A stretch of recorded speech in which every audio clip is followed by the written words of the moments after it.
So this is it guys. Ito yung finished product na ginawa ko kahapon. So it's doable kahit wala kang experience as long as may pagka-handyman ka. But anyways, in this video, we are going to talk about the details of this bike para may share ko sa inyo kung ano yung mga specific parts and components.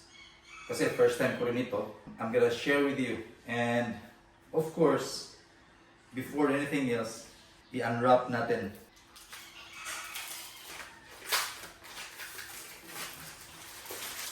Para makita yung pagka-titanium niya. So ito guys, this is the Kes4 Ulti Pro Titanium Road Bike. Ito yung color niya. It has no other colors guys. Kasi nga titanium, ito talaga yung kulay niya. Para siyang machine finish. So simulan na natin i-discuss yung mga detalye ng bike na to. And I'll give you a closer look in each part. So on closer view, ito siya guys oh. Ayan. So that's how it looks like. So you have a Kes4 logo sa fork and sa top tube. And yung Ulti Pro niya nandito sa may likuran. So let's take a look. So ito siya guys. Let's start from the main item which is yung frame. So ito yung detail niya. Meron siyang Kes4 dito. And this is 3D printed. So hindi siya pwedeng tanggalin. Bali nasa ilalim siya ng top coat. And then going here, malinis na siya. Kasi yung 2025 model is andito yung Kes4. Malaki yung logo niya dito. And then etong professional edition andito pa rin. Ayan. Ang ganda. And yung model niya na Ulti Pro, andito na siya sa may chain part. So, ang ganda ng finish niya guys. Tignan nyo. Ang ganda ng pagka-weld oh. Grabe. Very sulit. And itong part na to dito, pagpasensyahan nyo na. Medyo hindi ko pa kabisado yung mga parts. But anyways, I'll try to do my best to give you good shots on this. So this is the frame. Titanium to. Titanium. And then, yung group set niya is Shimano 105. Ayan. Ito yung front derailleur. Shimano 105 din. And yung rear derailleur. Shimano 105. 2x12 speed itong Shimano 105 para sa Kes4 Ulti Pro Titanium Road Bike. So, meron siyang basic na pedal. Yan. Tunog mayaman yan guys. Yan. According to them, that is tunog mayaman. So, ito yung cable niya. Okay. And then, dito sa front, ito yung carbon rigid fork.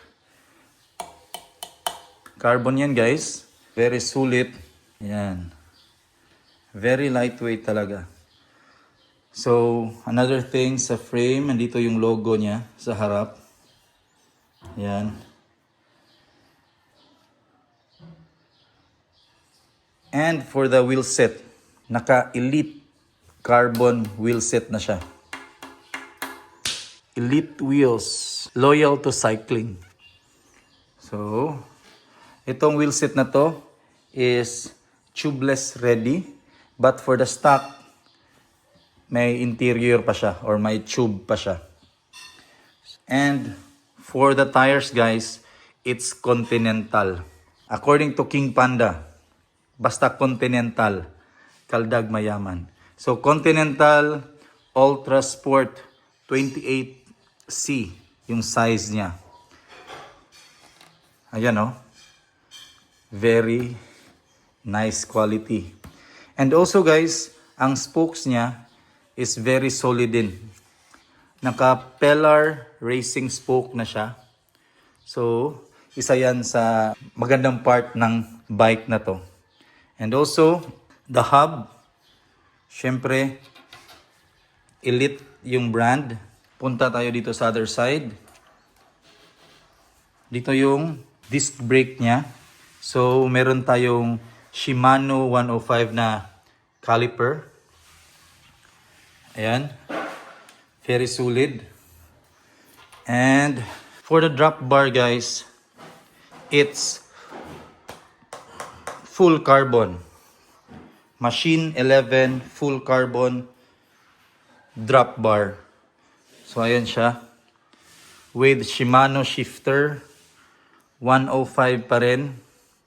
So this is the 12 speed. And dito yung 2 speeds. So 2 clicks dito. And then it's hydraulic guys. Full hydraulic. Very smooth. So ito is naka-sealed bearing to. Very nice. So this drop bar is full internal cabling. So kung makikita nyo, napakalinis. Wala siyang cables na makikita. Very slick design. And then dito, naka-through axle na pala siya.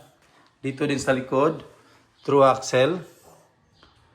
Yan. And by the way, for this crank, naka Shimano 105 din yung bottom bracket with Halotech. So, for the chain, yung sinasabi nilang KMC. So, ayan. Same yung wheel set dito. It's Elite Carbon. Carbon Lodi. So, same yung tire. Continental.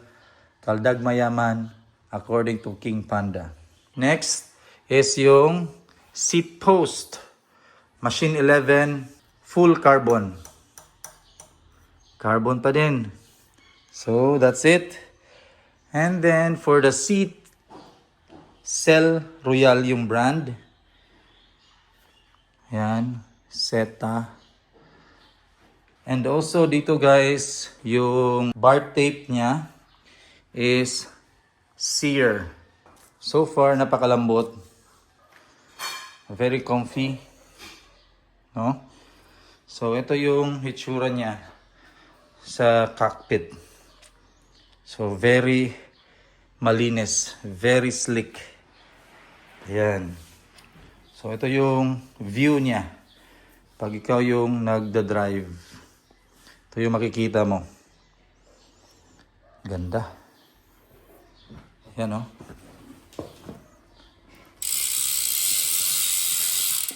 Disc brake pa rin dito. Shimano yung caliper. Very sulit talaga. Ito yung sinasabi nila na very sulit na bike. Halos wala ka nang i-upgrade. Etong ano na lang, pedal. But for me, I will utilize this until masira. Kasi very sulit na talaga. Yan o. So, ano pa ba? Again, I'm not so familiar with all the details. I'm just trying to show you kung ano yung itsura niya. And so far, so good. I'm very happy na ito yung pinili kong bike. Kasi sulit na sulit. Ganito siya tignan guys, oh. Yan. Diba? Very simple. Pero may dating. So, ayun na yun guys. I don't know kung na-cover ko ba lahat. But yun. Ito yung Kespor Ulti Pro Titanium Road Bike. So what do you think? So para sa mga may alam about sa bike, you can share kung ano yung may comment nyo and ano yung masasabi nyo. Kung sulit ba talaga. For the price guys, kayo nang bahala mag-research. Basta, for me, it's the value and it's so nice talaga. To be honest guys, I bought this bike not for leisure, but for commute talaga.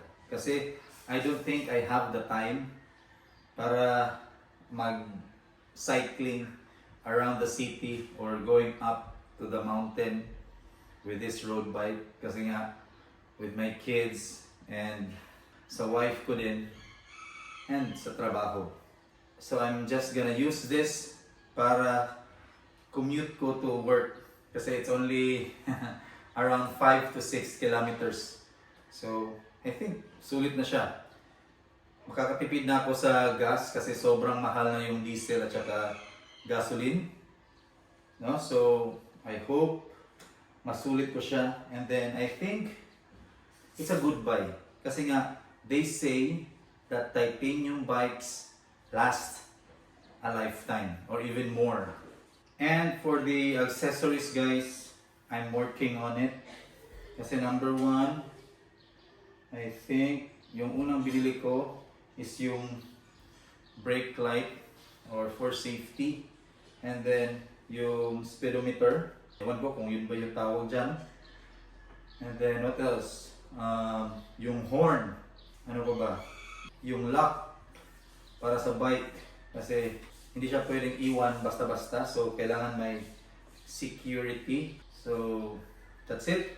I'll see you on my next vlog para sa installation or unboxing ng mga accessories and for the installation. So thank you guys. Join me in this journey and sana ma-inspire din kayo na makatipid and be healthy and be fit at the same time. So I'll see you on my next vlog guys. Thank you for watching. It's your Ingeniero Chopper. God bless, stay safe, ride safe. And by the way guys, again, para sa sound check, ito siya.